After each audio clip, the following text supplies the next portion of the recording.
मेरे प्यारे दोस्तों, आज हम आपके लिए एक ऐसा वाक्य लेकर आए हैं जिसे सुनकर आपके रोंगटे खड़े हो जाएंगे। एक ऐसी कहानी जिसको आपका दिल खुश कर दे। जब एक बेहद खूबसूरत और जवान कुंवारी लड़की अपनी नाजुक चाल और भीगे हुए जिस्म के साथ खुद चलकर एक साधु बाबा के पास उस घने जंगल में झोपड़ी के अंदर पहुंच जाती है। और फिर जो खिलाड़ी और सयाने साधु बाबा ने उस अनाड़ी और सहमी हुई लड़की के साथ किया, वो सुनकर आप भी हैरान हो जाएंगे। वो जंगल कोई आम जगह नहीं, वो एक खौफनाक और सुनसान इलाका था, जहां आदमी तो क्या जानवर भी रात में खामोशी से निकल जाए करते थे। उसी जंगल में एक बूढ़ा साधु करीब 60 वर्ष का था, लेकिन उसकी कदी खोटी और आंखें चमक में आज भी जवानी बाकी थी। कई वर्षों से अकेले जंगल में एक छोटी सी झोपड़ी बनाकर अपनी तन्हाई को जी रहा था। एक बार आधी रात का वक्त था, जब हवा भी डरकर सहराने लगी थी और बादल गुस्से से गरज रहे थे। बिजली बार बार आकाश को फाड़ रही थी और तेज बारिश ने जंगल की हर शाख को हिला रखा था। साधु बाबा रोज की तरह अपनी झोपड़ी के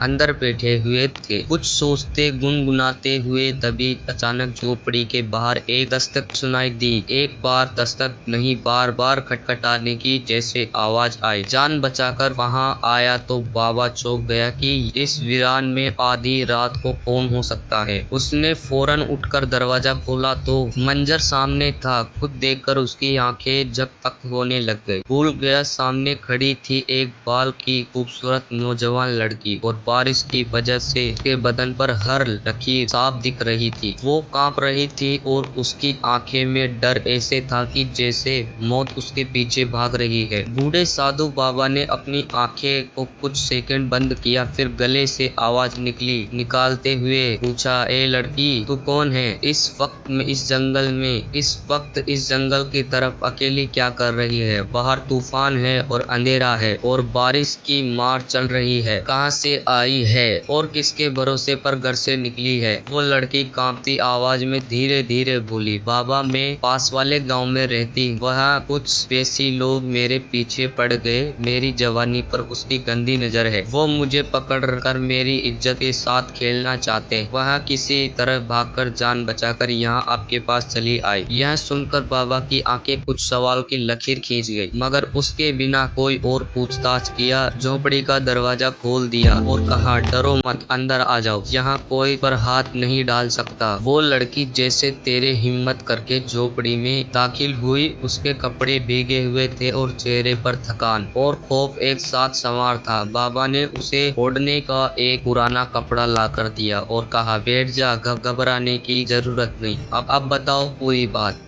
कैसे आई और किससे बचकर भागी? लड़की कांपती हुई आवाज में कहना शुरू किया, बाबा, मैं उस गांव के धोबी की बेटी हूँ। कुछ दिन पहले मेरे माँ बाप इस दुनिया से चले गए। उसके जाने के बाद जैसे गांव में मर्दों की आंखें मेरी तरफ एक अलाव की तरह की फूंक उतर आई। वह धीरे धीरे मुस्कुराते फिर इशारे करने लगे और अब वो खुलकर कहते हैं कि एक बार हमें अपनी जवानी का रस चखा दो, वरना हम खुद छक लेंगे। वह मेरी खूबसूरती को शिकार समझने लगे।